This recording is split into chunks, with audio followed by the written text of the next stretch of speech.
परिचय। यह पूल खेल की मेज है। जब गेंद पर छड़ी से मारा जाता है, यह एक निश्चित दूरी तय करती है और धीरे धीरे रुक जाती है। ऐसा क्यों और कैसे होता है? इन प्रश्नों का उत्तर ज्ञात करने के लिए आइए पाठ शुरू करें। उद्देश्य। इस पाठ के अंत में आप निम्न करने में सक्षम हो जाएंगे। घर्षण को परिभाषित करना, समतल व खुरदरी सतहों का चित्रण करना, घर्षण के प्रकारों का वर्णन करना, घर्षण के फायदों और नुकसान की चर्चा करना, घर्षण कम या ज्यादा करने की विधियों का चित्रण करना। घर्षण बल। आइए हम अपने दैनिक जीवन से एक उदाहरण लेते हैं। सड़क पर साइकिल से चलते समय जब तक आप पैडल घुमाते हैं तब तक साइकिल चलती रहती है।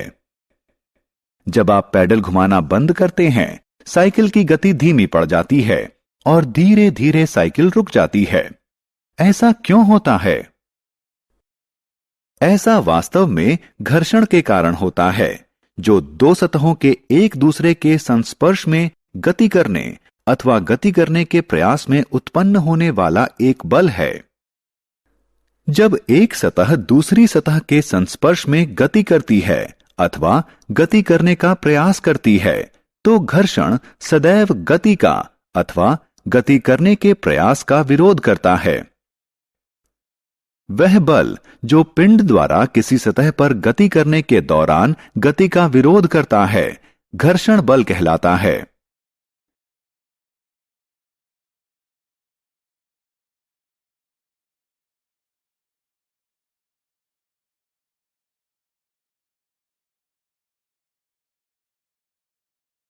घर्षण निर्धारित करने वाले कारक। घर्षण दोनों सतहों की बनावट पर निर्भर करता है। घर्षण दोनों सतहों को एक साथ अपकर्षित करने वाले संस्पर्श बल की मात्रा पर भी निर्भर करता है। इसका सरल उत्तर यह है कि सड़क पर गति करते समय साइकिल के टायर सड़क की सतह के विरुद्ध रगड़ रहे होते हैं। जब दो सतहें एक दूसरे से रगड़ती हैं, तो दोनों पर एक बल लगता है। यह बल गति के विपरीत दिशा में लगता है। इस तरह यह बल गति को धीमा कर देता है और अंततः वस्तु को रोक देता है। घर्षण पर बनावट का प्रभाव। चित्र में एक गेंद समतल सतह पर गतिमान है और एक दूसरी वैसी ही गेंद खुरदरी सतह पर गतिमान है। जैसा कि आपने यहां देखा कि दो अलग अलग सतहों पर दोनों गेंदों ने एक समय पर समान बल के साथ समान रूप से गति करना शुरू किया था, लेकिन जो गेंद समतल सतह पर गतिमान थी उसने अधिक दूरी तय की और जो गेंद खुरदरी सतह पर गतिमान थी वह कम दूरी तय कर पाई।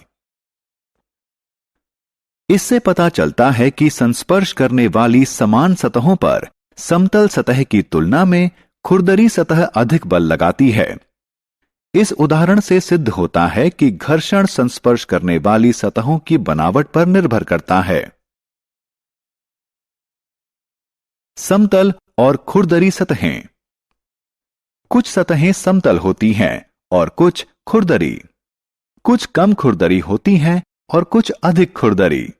यहां तक कि कुछ समतल सतह में भी कुछ खुरदरापन होता है। उदाहरण के लिए, जब हम एक रेगमाल को दूसरे पर रगड़ने का प्रयास करते हैं तो गति निर्बाध रूप से नहीं होती है, जिसका अर्थ है कि खुरदरी सतह की इंटरलॉकिंग के कारण वहां घर्षण है। लेकिन जब हम सादे कागज को दूसरे सादे कागज पर रगड़ते हैं तो यह रेगमाल की तुलना में आसानी से हो जाता है। अर्थात रेगमाल का खुरदरापन सादे कागज की तुलना में अधिक होता है। अतः हम कह सकते हैं कि घर्षण सतहों के खुरदरेपन के कारण उत्पन्न होता है। सतहों के खुरदरेपन पर निर्भर करते हुए घर्षण बल की मात्रा कम या ज्यादा होती है।